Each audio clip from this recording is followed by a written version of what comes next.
All right, Maddie is next. Hello. Hello. First of all, I have a baby sleeping, so if he starts crying, my husband will take care of it, but that's what that noise will be. You're all good. How Um, old's your baby? he just turned 1. Oh, congratulations. Girl Thank or boy? boy, Jack. Jack. We almost named one of our sons Jack, and then we ended up naming him Sam, but I love the name Jack. I love the Okay, name Maddie, too. what is Okay. what's your question? So it is similar to, I'm sorry, I forgot her name, the one right before. Christy, yeah.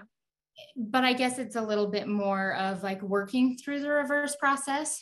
Okay. So my what I guess I have a hard time with is that I guess I was intentionally restricting, but I wasn't like tracking things. I found so for 4 months, and I admit this and I regret this now that I found you and love you, that I was taking diet pills for 4 months and really was I wasn't tracking anything and I wasn't eating necessarily even healthy, but I was eating less. And then after I was done with the diet pills, I was like, well, I need to figure out a way to keep losing weight. I lost 20 pounds during that 4 months.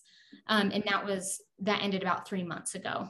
And so then I found you and started doing a reverse.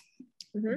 But all the time I'm like, well, should I do like I've gone up 100 calories every 2 weeks Mm-hmm. for about a month and a half now.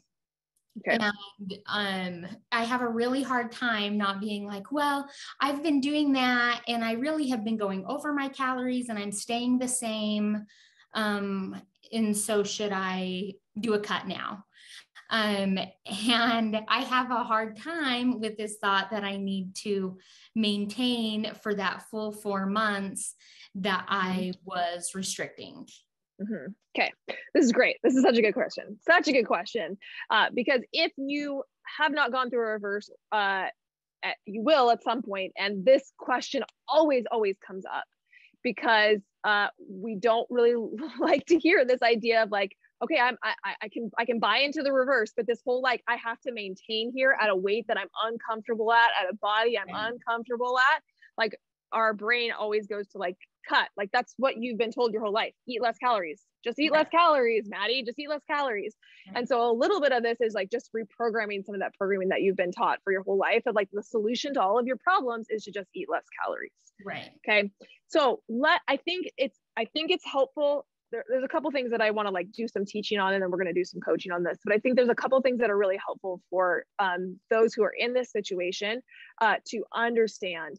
And one is that the reverse works because metabolic adaptation is a thing, right? If we eat less calories, our metabolism will drop to meet the number of calories that we're eating. Our body will actually slow down our metabolic processes. It slows everything down to only expend the amount of energy that we are actually consuming. That is why, if you've been a chronic dieter in the past or you've eaten low calorie in the past, why we yo-yo a lot, why we regain the weight, because your metabolism has actually slowed down, which means also now your metabolism can speed up. It is adaptable. And so in order to encourage that adaptability, we do what Madi is talking about, where we like add 100 calories. We wait and let things settle down and even out, let our metabolism come up, and then we add a little bit more and let it meet it, and add a little bit more and add a little bit more, and see how high we can get that metabolism with burning. That makes sense, right? But then we get to the end of that, and our gut reaction for most of us is that then once we've got our calories up, to go into a deficit. And look, you guys can do that. There's no, like, you're the boss of your journey. You can absolutely do that. It's not that you can't do that. But what I will say is that it, okay, I'm gonna use, you guys will learn. I love metaphors. I love to teach in metaphors. I think they help like more ethereal concepts to actually land. So I want you to imagine that Jack was a 13-year-old boy, and you're giving him an allowance, and you give him an allowance of $5 a week, and he like gets used to spending the $5 a week, and then you increase it to like $7 a week, and he gets used to that, and then you give him to 15, and then you give him, like, you kind of slowly are like increasing his allowance, and he like starts to get used to it, and then you get up to, let's say you get up to $20, And then right immediately, once you get to $20, you drop back down to 5. He's gonna be and mad. that was like a couple weeks ago. He like knows how to go back to 5. He's like been there. That's where he was at for a really, really long time. He knows how to spend $5. He knows how to like do that. That's essentially kind of what happens when our body goes through the reverse process. Just because you've got your metabolism up there, what I see often is women then dropping their calories and the body being like, oh, I know how to do this. I was just there. I go right back down there. And what we find is that staying at those higher calories for a longer period of time, it almost like retrains your body. It's like your body doesn't go into this fight or flight of like, oh my gosh, I have to restrict again. I've been in this place. I know what this feels like. It's like you almost let your body grow confident that you're going to always be feeding it. Right. You don't have to worry. Like, I'm going to be feeding you these calories. And so that maintenance period is one of the most important parts of the process. If you really want to lose the weight and you want to keep it off, you got to train your metabolism at that higher amount before you go into that deficit. So that's the why, right? It's really important to understand the why so that you can start to work yourself through it. Like, if my goal really is to lose the weight, then cutting calories right now is probably the worst thing that I could do. It's going to backfire on me. But here's the thing I want to offer for all of you guys, because I heard Madi saying, and this is very common, is like, I have to stay at these level of calories. This is what I'm supposed to do. This is what's like required. And I really want to start to shift that for you, that you get to choose. Like, this is a choice that you get to make. Nobody's forcing you to do it. Nobody's telling you can't go into a deficit. And if one thing that I really like to empower you guys to do is to do tests, to do like trials. So some of you have seen what I call a trial cut.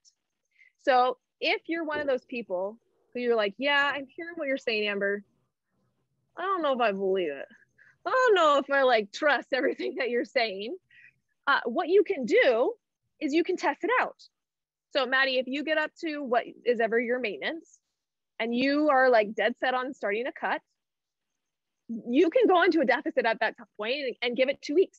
Like, give your body 2 weeks and your body will tell you if it's ready. It's not me telling you, it's your body, right? One of two things is going to happen. Either you're going to see results and you can just keep going, or you're not going to see any results and you're going to be like, oh, there's the data and feedback that I needed to know that my body is not ready to start going into that deficit. Does that make sense?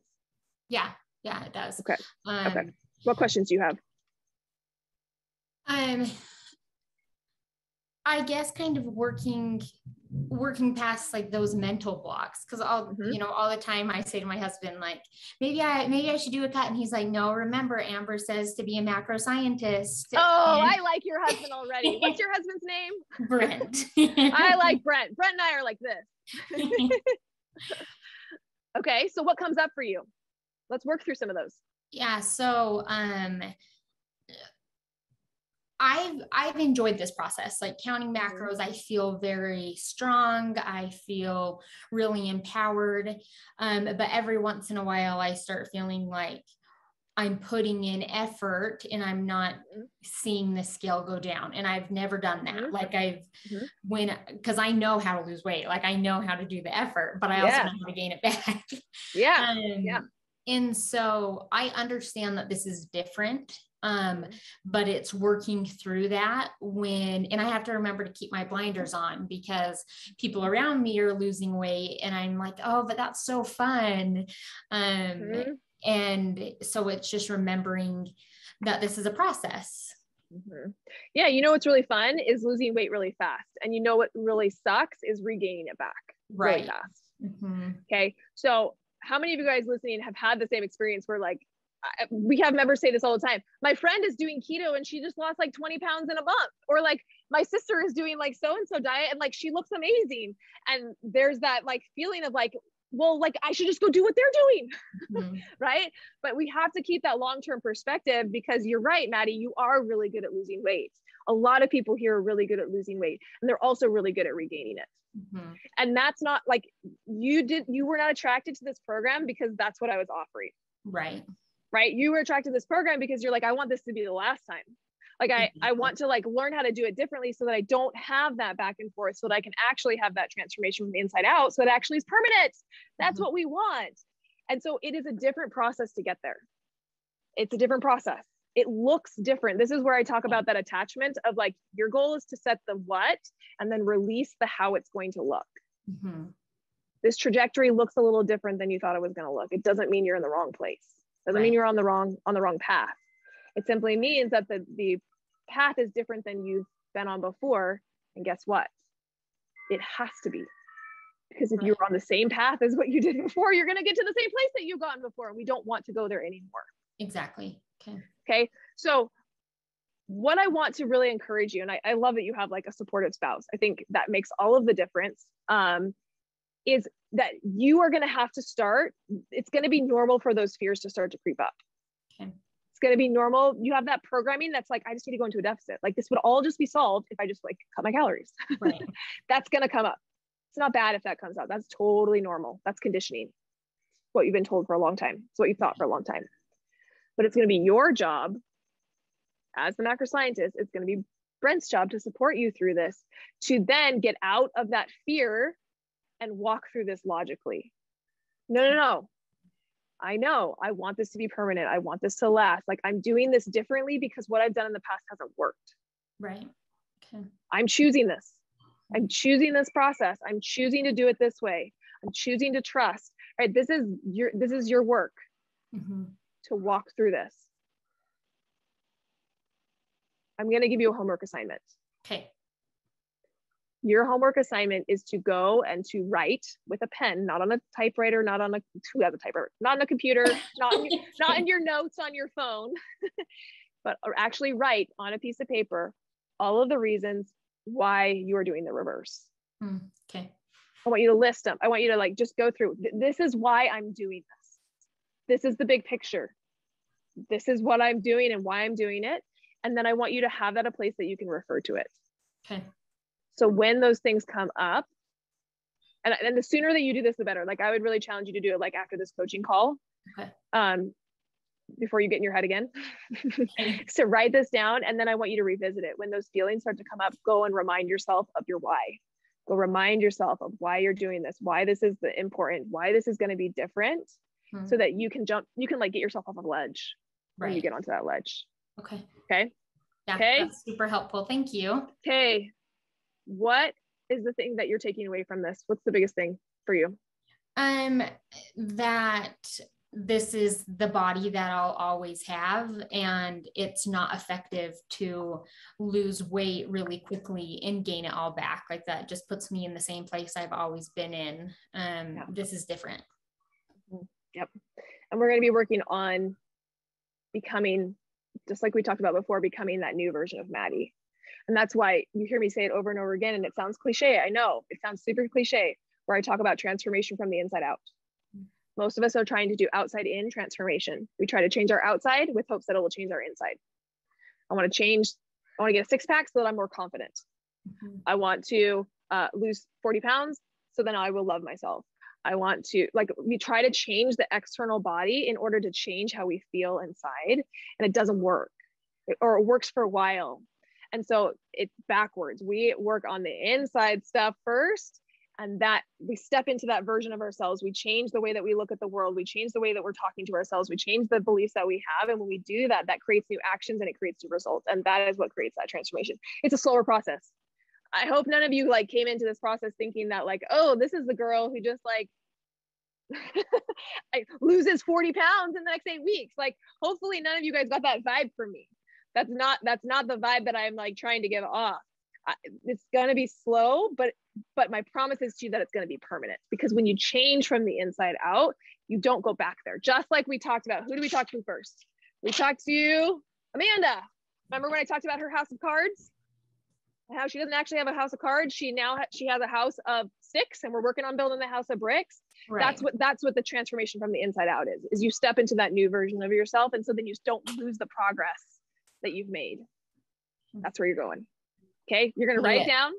Okay. You're going to review it, and you're going to come back to it. Okay. I will. Okay. Thank you so much. Yep. Of course. Bye. All right. Who's next?